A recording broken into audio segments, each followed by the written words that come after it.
Hey, Intro to Learning class. This is Stephanie coming at you with a video for chapter 4 and operant conditioning. And we're actually going to have a couple of videos for this chapter instead of just one. So we're going to do the basics of operant conditioning first and talk a little bit about Skinner. And then we're going to have a separate video that talks about the reinforcement schedules because it's a little bit different. I want you to be able to digest this and that kind of separately. So if I do it in 2 videos, you'll be forced to do that, right? Okay, so in chapter 4, we start off, and of course, it's talking about Skinner because Skinner is all about operant conditioning. He's very influenced by Thorndike's ideas, and he finds that the only problem really with Thorndike's theory is that Thorndike has this law that has an idea of emotion or cognition in it. And as your book says, Skinner is a true behaviorist. In fact, your book calls him a radical behaviorist, right? Because Skinner truly believes that we should not put any stock into anything that we cannot directly observe. So Skinner says that all causes of behavior are outside the person. And so if you think about it, that immediately discounts 2 things that you and I actually probably think are really important. The first is thought or cognitions, right? And the second then is free will.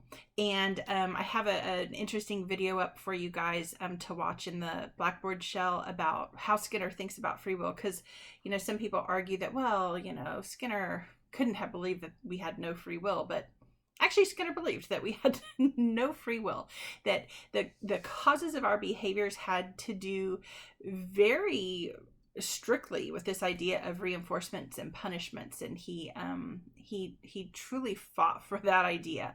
So anyway, I hope you'll take it. I hope you'll take the time to watch it. It's only like 3.5 minutes, maybe. It's really short. Used to have a better video, but of course YouTube took it down, right? So Skinner believes that the causes of behavior are outside of the person.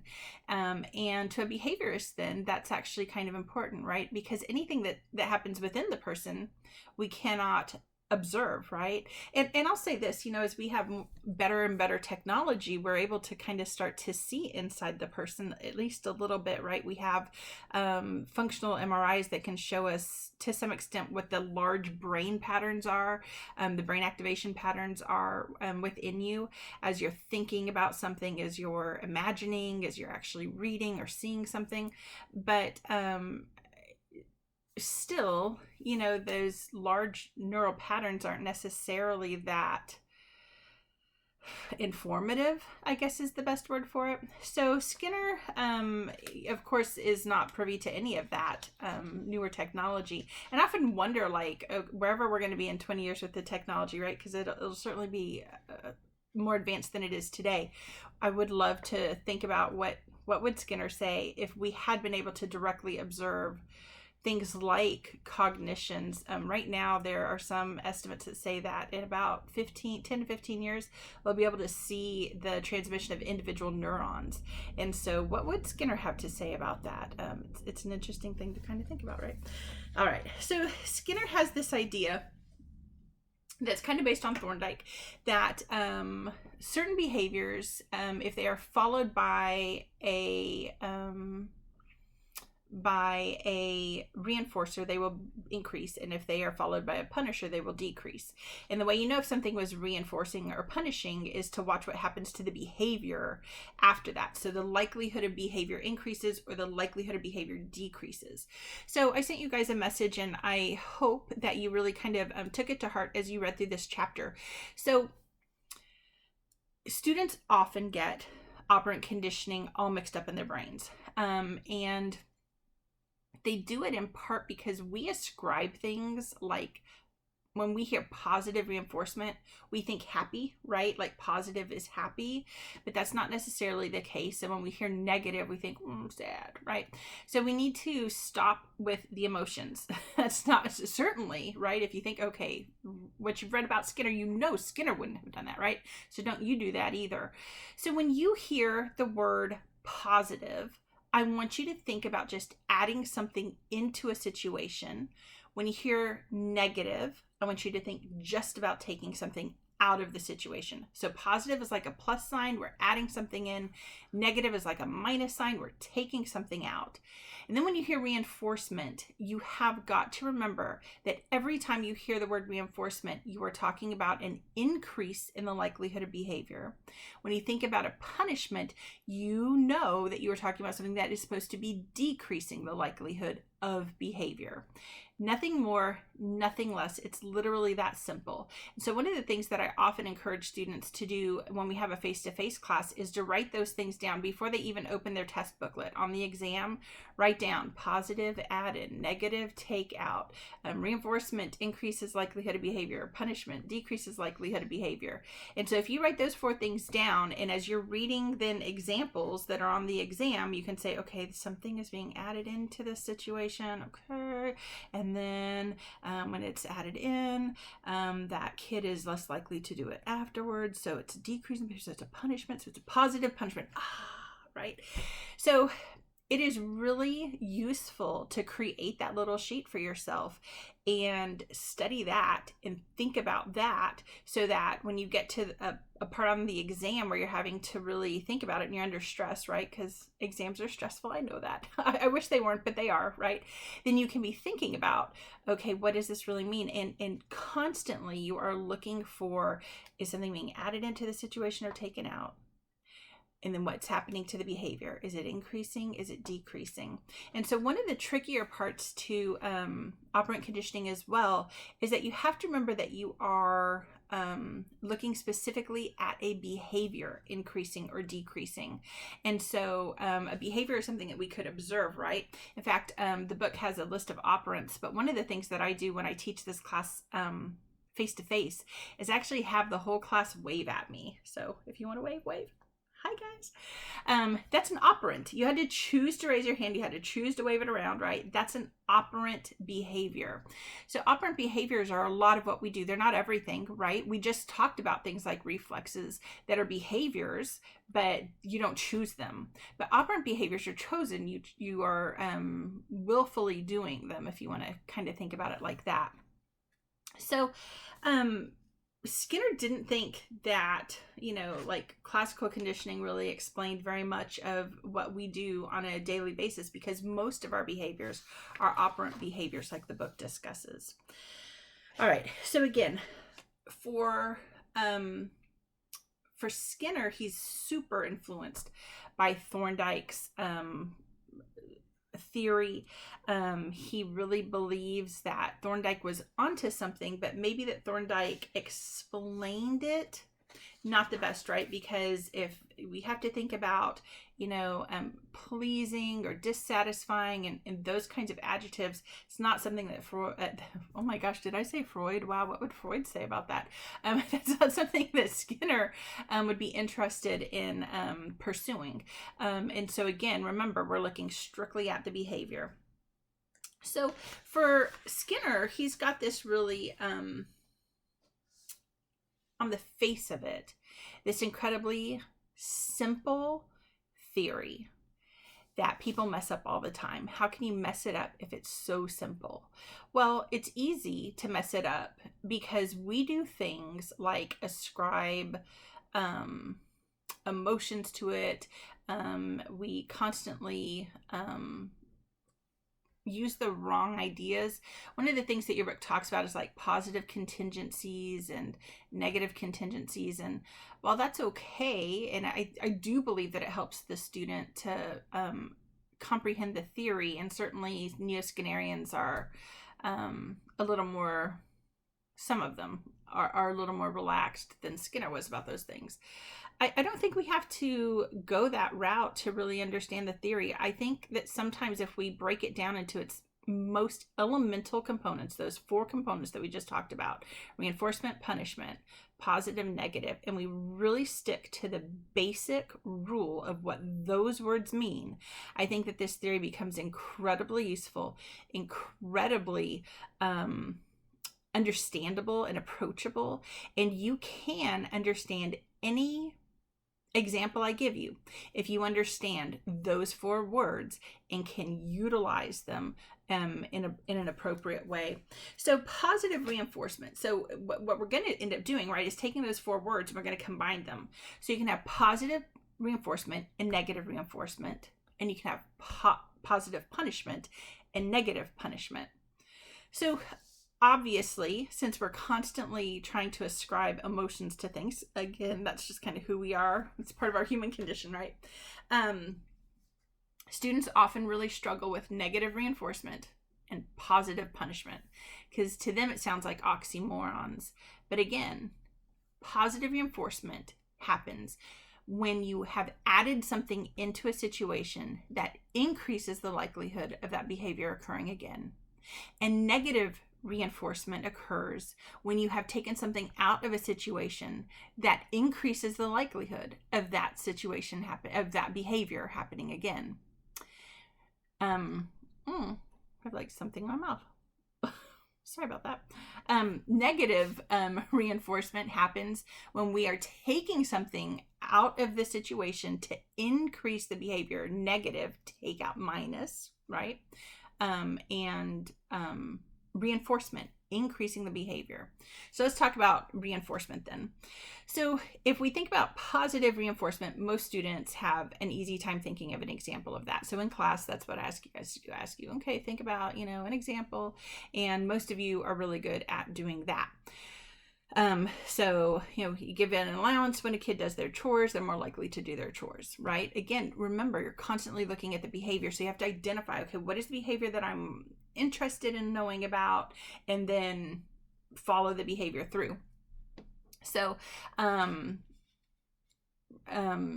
saying attaboy to someone when they do a good job, right? That's a form of positive reinforcement. You added something in that comment that should increase that good behavior the next time the opportunity arises, right? Negative reinforcement is taking something out of the situation to increase behavior. And there is a very specific example that I like to use for this in class because, so what I do is I break you guys out into groups and then you have to dissect it. And I don't tell you if it's punishment or reinforcement. I don't tell you if it's positive or negative. And students always get this one wrong. So this is the example. You have a headache and your mom tells you to take an aspirin for your headache. You take the aspirin and it reduces the headache. And the next time you have a headache, you're more likely to take the aspirin. So the trick here, and when I say trick, I'm not trying to be tricky, but the trick is that you have to identify the behavior. Students often pay attention to what happened to the headache. The headache went away. But you guys, is a headache a behavior? No. So what was the behavior? I'll give you a second.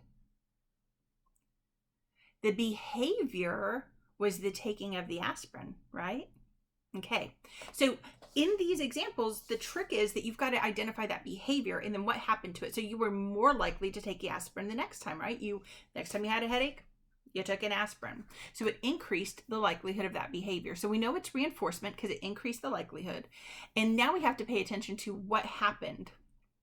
A lot of students focus on the idea that the aspirin was added into the situation. But remember, taking the aspirin is the behavior. We have to look at what happened in the situation, and what happened is the pain was taken away. So it is negative reinforcement. Okay, does that make sense? So the pain was taken away because you had the aspirin. So you are more likely to take an aspirin the next time you had a headache. Okay, so again, the trick with these, any of these kind of examples, is that you have to identify what's changing in the situation. Is something being added in or something being taken out appropriately, right? You have to identify the right things, and then you have to identify what's happening to the behavior. Is the likelihood of that behavior increasing, or is the likelihood of that behavior decreasing? Okay, so for punishment, again, punishment is always going to reduce the chance of the behavior occurring again. So if we think about positive punishment, most students don't have a hard time thinking of examples of this. So a spanking, for example, adds in pain to decrease a behavior. I'm not saying go spank people, but that's an example of positive punishment. When we think about negative punishment, taking something away to decrease behavior, be like timeout is an example. You're taking the child out of the social situation to decrease whatever behaviors they were doing within the social situation. Having your car keys taken away. If you were lucky enough to ever have car keys, I was not. But your parents take away your car for a week because you were abusing your privileges, right? And it's supposed to decrease the abuse of the privileges. So lots of examples that you can use. And I posted earlier in the week several, actually I think over the weekend, several examples that you could use, several pages that you can use to practice some of these ideas of what reinforcement and punishment are. So you can see that the topic's not that hard. I mean, there's basic ideas behind it, and it's not that hard to really apply them. So that said, you guys had a DQ due about punishment. And one of the things I asked you to think about and to talk about was the idea that, does punishment work? Does it actually work? And, punishment's this really interesting thing, because what we know about punishment is that it doesn't work that well. Reinforcement always works better. So if you can catch a kid, so you have a naughty kid, okay, but if you can catch that kid doing the right thing, that's always going to be a better way to get that behavior to happen, is to reinforce it, as opposed to punishing the bad behavior. Punishing the bad behavior doesn't necessarily tell the organism, whether it's a dog or a human, it doesn't tell the organism anything about what the right behavior would have been. It just punishes the bad behavior, so it makes that behavior less likely.